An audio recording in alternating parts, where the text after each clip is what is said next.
It looked like an ordinary house, until neighbors heard screams that didn't match any living voice. What the police discovered inside would unravel decades of silence, secrets, and something far more sinister than anyone imagined. This is not just a crime story.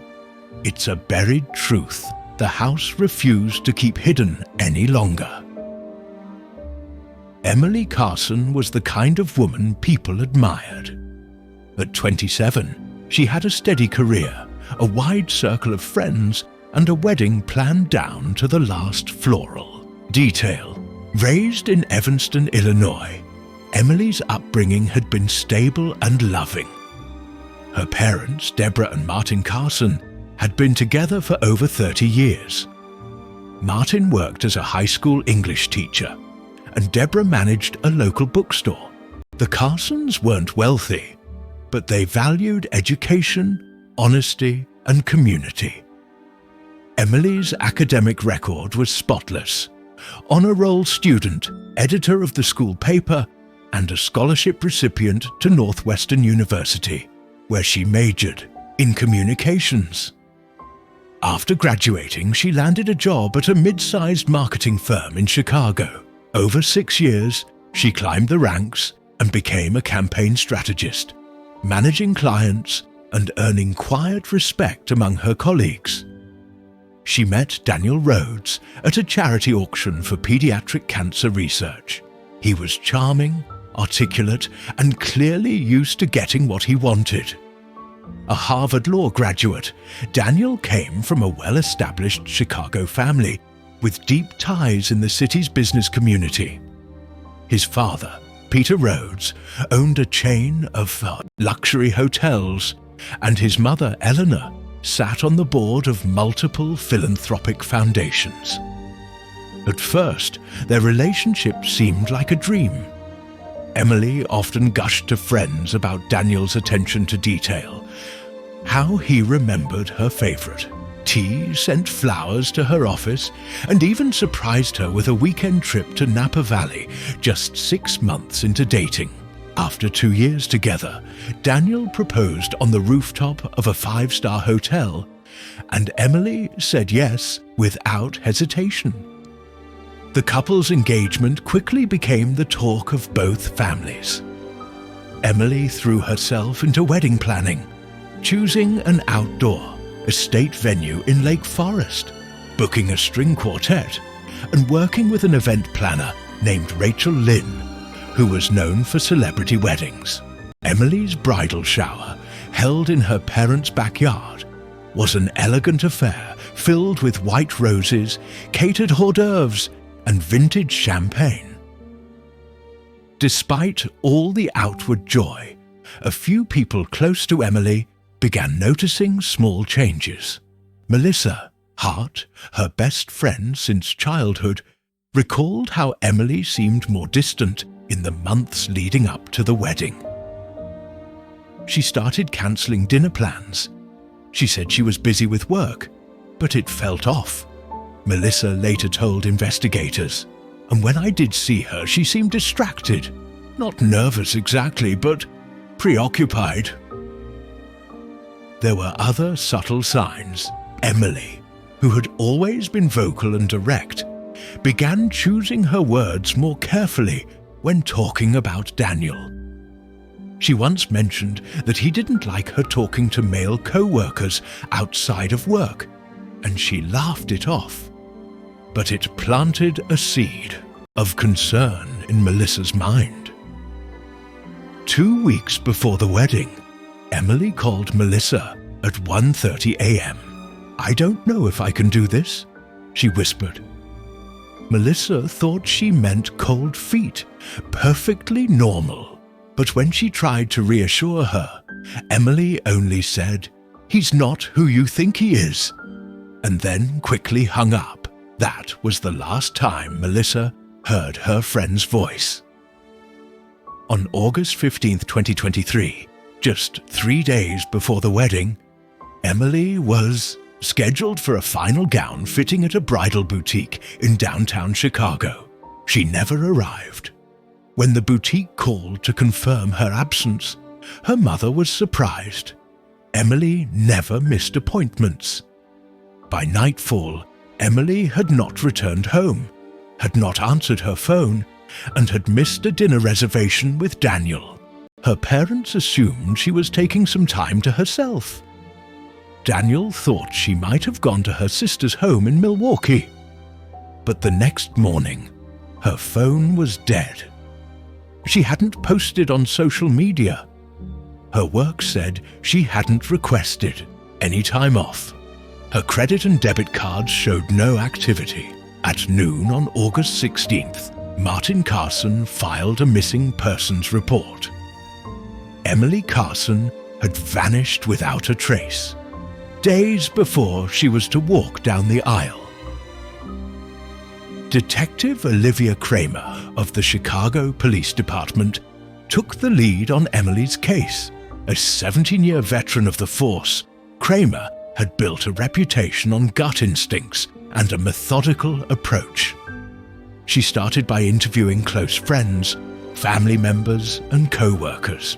As she pieced together Emily's final days, inconsistencies began to surface. The last confirmed sighting of Emily came from security footage at her apartment building on the evening of August 15th.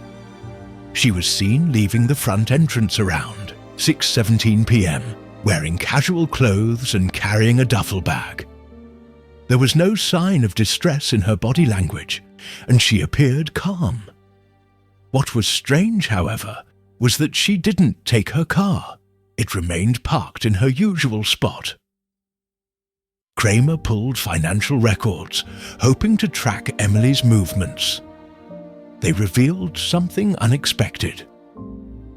Emily had withdrawn $4,000 in cash from a local Chase Bank branch 2 days before she disappeared, a large sum, considering Emily was meticulous with her finances. She hadn't touched her account since.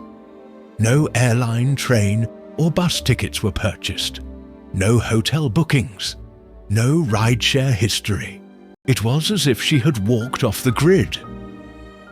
As Detective Kramer dug deeper, cracks in the fairy tale began to show. Friends recalled that Daniel, while charming, could be intense. Emily's co-workers reported that he would occasionally drop by her office unannounced and linger for hours. Melissa shared texts that Emily had sent her in the weeks before the wedding.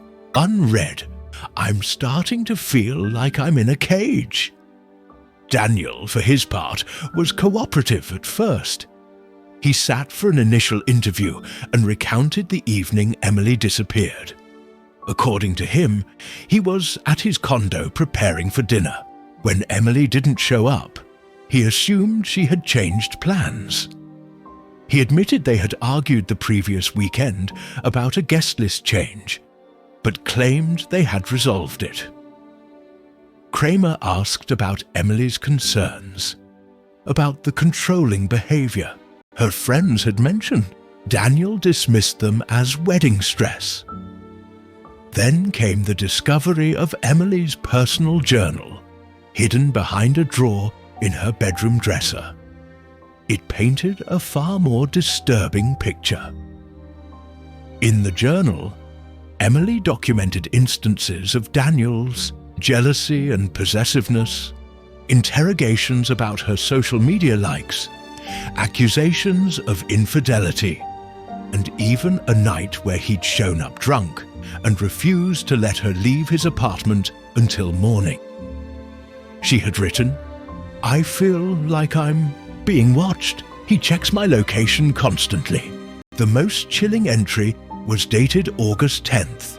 "If I disappear, please know it wasn't an accident." This entry shifted the investigation. What initially looked like a case of cold feet became a potential crime. Police obtained a warrant to search Daniel's condo. Inside, they found a photo of Emily on the nightstand, framed beside a partially burned note in the fireplace. lab analysis confirmed the note was in Emily's handwriting. Only a few legible words remained. Can't pretend anymore. Not safe. The case exploded in the media. News outlets ran with headlines like "Bride vanishes days before wedding" and "Groom under scrutiny. Kramer doubled down." She brought Daniel in for a second interview, during which he requested a lawyer and ceased cooperation. And then another twist. On September 22nd, over a month after Emily disappeared, a fisherman discovered a submerged car near the banks of the Des Plaines River. It was Emily's. Inside was her handbag, some articles of clothing, and her driver's license. The car had no visible signs of collision, and the keys were in the ignition, but there was no body. Dive. Teams scoured the river for days. Nothing. No human remains. No trace of Emily. Kramer wasn't convinced it was suicide. Too many things didn't add up. No note, no signs of depression beyond the relationship, and an unusual level of planning. And why would someone who feared for her safety willingly drive into a river? The case was turning colder, but it was about to get a jolt of fire. By early October, nearly 2 months after Emily's disappearance, the case had begun to slow. Leads were exhausted. Public interest, however, remained high, and pressure mounted on the Chicago PD to deliver answers. Detective Olivia Kramer wasn't one to give up. She returned to the basics: timelines, digital records, and those seemingly minor details that often cracked open major cases. One of her first targets was the duffel bag Emily carried on the night she vanished. It was never found in the submerged car. If she had intended to disappear voluntarily, why take it? And if she was abducted or met with foul play, why wasn't it recovered? A digital forensic specialist named Rajiv Patel joined the investigation. He reviewed Emily's online data, including deleted text messages, email drafts, and cloud backups. Hidden in a secure folder of her cloud drive was a voice memo Emily had recorded on August 12th. In the audio, her voice trembled. "I need to record this in case something happens. Daniel scared me tonight. He was drunk again, accused me of lying about where I was. He grabbed my phone and started screaming about some guy from work. I locked myself in the bathroom. He calmed down, apologized, said it was stress. But this time, I don't believe him." Patel also recovered fragments of deleted messages between Emily and an unnamed contact saved only as J. They hinted at plans to meet on August 15th, possibly to talk things through. One message read, "I need to make a decision.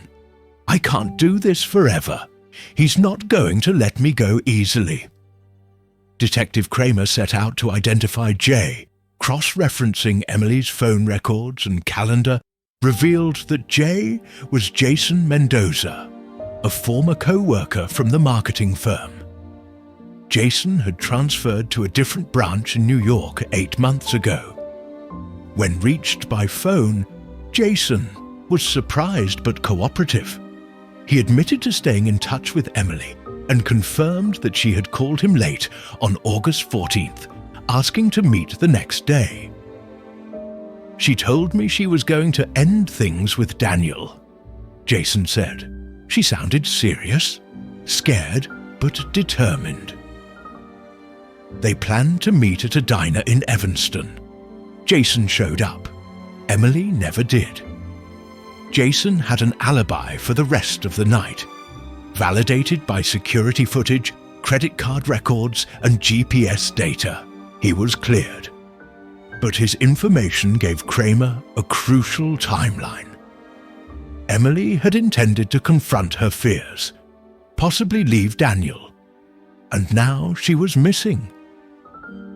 A week later, a break came from an unlikely source. A utility worker inspecting electrical lines in a wooded area 10 miles outside the city found something odd. A freshly buried bundle wrapped in plastic sheeting. Inside were women's clothes soaked in dried blood, a half-burned cell phone, and a cracked makeup mirror engraved with the initials EC. Forensics confirmed the blood was Emily's. The phone's internal storage had been damaged but not destroyed. Data specialists pulled fragments of location history showing it had pinged Daniel's private family lodge on the night of August 15th.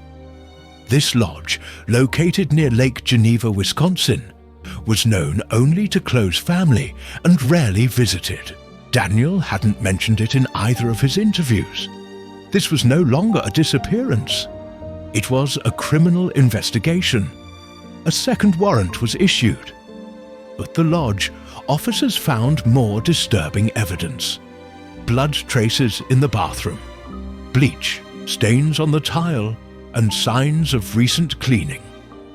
A burn pit outside contained ashes of documents, plastic, and what appeared to be fabric. Forensics found trace DNA linking both Daniel and Emily to the scene. Kramer brought Daniel back in for questioning. With mounting evidence, his legal team negotiated a limited statement. Daniel denied harming Emily, but admitted to an argument that night. He claimed Emily had threatened to leave him and stormed off. He said he went to the lodge alone to think, and panicked when he saw media coverage the next day. "I didn't know what happened to her," he insisted, but the circumstantial evidence was damning. The blood, the phone, the cleanup, the motive. A grand jury convened. Daniel Rhodes was indicted for suspicion of second-degree murder and obstruction of justice. Public reaction was explosive. Media painted him as a monster in a tuxedo. Social media erupted with hashtags like "Dosh, Justice for Emily," and "Dosh, Runaway Bride No More." True crime podcasts dissected every detail. Reporters camped outside the courtroom. But even with an indictment, the case still lacked one thing: a body. And then, nearly 6 months after her disappearance, there was another twist. A woman in Madison, Wisconsin, checked into a free clinic for a severe infection under the name Anna Collins. Staff noticed she seemed disoriented and fearful. One nurse, suspicious, ran a reverse image search of a photo she took discreetly. It matched news articles about Emily Carson. Police were called. It was Emily, emaciated, dehydrated, and traumatized, but alive. 2 months had passed since Emily Carson vanished, and the case was slipping into the quiet shadows of the cold case files, until a tip came in from an unexpected source. On October 20th, 2023, a woman named Vanessa Hill called the Chicago Police Department claiming she had seen Emily at a gas station in Naperville, a suburb 35 miles west of the city. Vanessa said she recognized Emily immediately from the news coverage. She was certain it was her, not just because of the resemblance, but because the woman had looked her in the eyes and whispered, "Please don't tell him." Detective Olivia Kramer met with Vanessa in person. Vanessa described the woman in detail. She was wearing a baseball cap, sunglasses, and a zip-up hoodie. She paid in cash, avoided eye contact with the cashier, and walked quickly to a dark blue SUV parked near the side of the building. The license plate, partially remembered by Vanessa, was traced to a rental vehicle from O'Hare International Airport, booked under a fake name. Kramer immediately requested security footage from the gas station. The quality was grainy, but there was no denying the resemblance. The woman's build, mannerisms, and even the way she tucked her hair behind her ear matched Emily Carson. This changed everything. Not only might Emily be alive, she might be on the run. Media outlets seized on the footage. Speculation erupted. Was she faking her disappearance to escape a controlling fiancé? Had she staged her vanishing to avoid the pressure of the wedding? Or was she hiding from something or someone more dangerous? Kramer didn't buy the runaway bride narrative. Emily's journal entries had a desperate tone, not a calculating one. And while the sighting gave hope, it also raised questions. If Emily had staged her disappearance, why leave her car submerged in a river? Why take such extreme measures? The next breakthrough came from the lab. The duffel bag Emily had been seen carrying in the apartment footage was recovered from a second-hand store in Joliet, Illinois. A store clerk turned it in after recognizing it from the news. Inside were women's clothes, a burner phone, a prepaid Visa card, and a small toiletry kit. Fingerprints confirmed it had belonged to Emily. The burner phone had only a few texts, all from one number, and they were deleted but recoverable through forensic software. The messages were short and cryptic. "I have the car. You know the spot. Wait for the next green light. Leave the bag. Don't come inside." The phone number was traced to a man named Trevor Langley, a former co-worker of Daniel Rhodes. The two had briefly worked together on a corporate legal case 3 years prior and had remained loosely in touch. When Kramer looked deeper into Langley, the pieces started fitting together. Trevor had no criminal record, but a suspicious digital footprint. Recent online searches on his laptop included how to disappear, burner phone activation, and fake identities USA. He had booked multiple short-term rentals under aliases in the weeks following Emily's disappearance. One rental in Elgin had security footage that showed Emily, alive, thin, and visibly anxious, entering the house alone at 3:10 a.m. on August 17th. Kramer secured a warrant for Trevor Langley's arrest. When brought in, he folded quickly. Trevor admitted to helping Emily escape. He said she came to him in a panic just days before the wedding, claiming that Daniel had become dangerously controlling and emotionally abusive. She feared that if she tried to leave, Daniel would retaliate. According to Trevor, Emily had discovered something far darker. Daniel was being investigated for financial crimes and had been secretly pressuring her to move all her savings into a joint account before the wedding. Trevor said he helped Emily disappear out of fear for her safety. He bought her the burner phone, set up the rental properties, and staged the drop of her car in the river to throw off suspicion. He insisted that he hadn't seen her since late August and didn't know where she had gone afterward. This confession shifted the entire investigation. Now, it wasn't just a missing persons case. It was potentially linked to fraud, coercion, and conspiracy. Police re-examined Daniel Rhodes's financial records. A forensic audit revealed that he had been moving money between shell companies owned by his family's hotel business. Money that appeared to be embezzled. More damning, he had requested that Emily sign over power of attorney forms 2 weeks before the wedding, citing prenup logistics. She never signed them. On November 3rd, 2023, the FBI officially opened an investigation into Daniel Rhodes for wire fraud, embezzlement, and coercion. His assets were frozen and his passport flagged. But Emily was still missing. Kramer feared the media frenzy would drive her deeper into hiding, but she held out hope. So she made a calculated move, one that would either flush Emily out or bring her closer.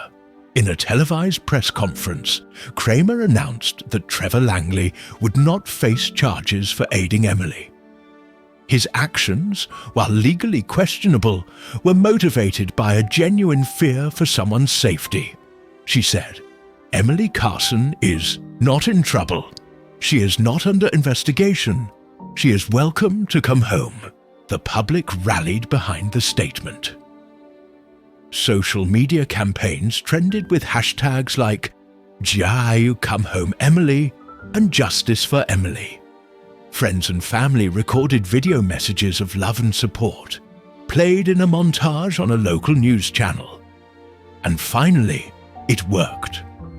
On November 12, 2023, Emily Carson walked into a small police station in Racine, Wisconsin. She was thinner, visibly exhausted, and emotionally overwhelmed, but alive.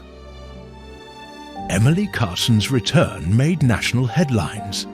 When she entered the Racine police station, officers immediately recognized her. She was escorted to a quiet room, offered a blanket and tea, and told that she was safe. She broke down in tears. Emily spent several hours giving a statement to authorities. Her account was harrowing, and it confirmed much of what Trevor Langley had confessed, but it added chilling new layers. She described how, 6 months before the wedding, Daniel's behavior began to change. He became obsessive about her whereabouts, checking her phone, monitoring her spending, and insisting she cut ties with several friends, especially male colleagues. At first, she chalked it up to pre-wedding stress, but things quickly escalated. He installed security cameras in their apartment under the pretense of home protection, but she later found out he had access to hidden microphones as well. He regularly accused her of infidelity, demanded that she delete her social media accounts, and grew increasingly manipulative. Then, in June, she discovered the financial documents. While cleaning Daniel's home office one evening, Emily found a folder labeled Contingency, containing drafts of power of attorney forms, forged versions of her signature, and spreadsheets tracking financial transfers from various hotel accounts. When she confronted him, Daniel dismissed it as family, business you wouldn't understand. But she knew then she had to get away. She reached out to Trevor Langley in secret, using a work email from a library computer. She feared going to the police outright because Daniel had friends in high places and deep connections. Trevor agreed to help her plan her escape, but Emily wanted to be thorough. She spent weeks collecting evidence, photos of financial records, voice memos of Daniel's threats, and screenshots of manipulative messages. On August 14th, 2 days before her wedding, she left her phone in the apartment and drove to a location Trevor had set up, a second-hand store in Elgin where she changed clothes, dumped her car keys, and got into a rented SUV. Her car was later staged at the Des Plaines River to simulate a disappearance. She moved between several rental properties for weeks, terrified that Daniel or someone from his network would find her. She wore wigs, used burner phones, and paid only in cash. She never stayed longer than 3 days in one place. Eventually, she crossed state lines and ended up in Racine, where she worked under the table at a small bakery, whose owner didn't ask too many questions. When Emily saw Detective Kramer's televised statement that she was not in trouble, she finally believed it was safe to return. Daniel Rhodes was arrested 2 days after Emily resurfaced. The FBI had been quietly building a case against him for months, and Emily's testimony added the final nails to the coffin. He was charged with wire fraud, identity theft, coercion and unlawful surveillance, attempted financial abuse through forged documents, obstruction of justice in court. Prosecutors painted Daniel as a calculating manipulator who had orchestrated a nearly perfect plan to control Emily and her finances. His defense team attempted to argue that Emily had a history of instability, but the evidence overwhelmingly discredited that narrative. At the trial, Emily testified with courage and clarity. Her journal entries, voice recordings, and digital evidence laid bare a story of psychological control and financial manipulation that deeply moved the jury. On February 22, 2024, Daniel Rhodes was found guilty on all charges. He was sentenced to 23 years in federal prison with no possibility of parole for the first 15 years. The courtroom erupted in quiet relief. Emily cried, not because she wanted revenge, but because justice had been served. After the trial, Emily withdrew from the public eye. The media offered interviews, book deals, even a Netflix documentary, but she declined them all. She needed time to heal. With the help of a trauma counselor and a supportive circle of friends and family, Emily began to reclaim her life. She moved to a new city, undisclosed for privacy, and enrolled in a master's program in criminal psychology. She said she wanted to help other women recognize coercive control before it escalated. Emily also started volunteering at a local women's shelter under a pseudonym, offering her story privately to those who needed it most. Trevor Langley, though, initially viewed with suspicion, was praised by the public for his actions. He maintained a respectful distance from Emily and declined interviews as well. The two remained in occasional contact, bound by a secret only they truly understood. Detective Olivia Kramer received a commendation for her persistence on the case. She later admitted that the case changed the way she viewed missing persons cases, especially those involving intimate partners. She now teaches seminars on how to identify red flags that indicate a disappearance may involve coercion rather than foul play or mental health crises. The case of Emily Carson sparked a national conversation. Social media lit up with discussions about coercive control, financial abuse, and gaslighting in relationships. Non-profits used Emily's story in training materials to educate the public.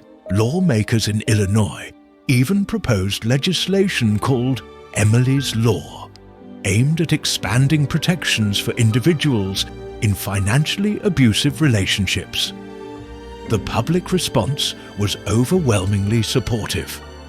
The narrative had shifted from runaway bride to survivor of psychological abuse. Emily became a quiet hero, a symbol of strength, self-preservation, and intelligence. For weeks, the words Emily had whispered at the gas station, "Please don't tell him," echoed in headlines and op-eds. They served as a chilling reminder of how fear can silence someone, even in broad daylight. On the one-year anniversary of her disappearance, Emily released a single written statement through her lawyer. I am not the same person I was a year ago. I was scared, silenced, and unsure of my worth. Today, I live with clarity and strength. I hope my story reminds people to believe women when they go quiet. Silence is rarely without reason. To anyone feeling trapped, you are not crazy, you are not alone, and you are not powerless.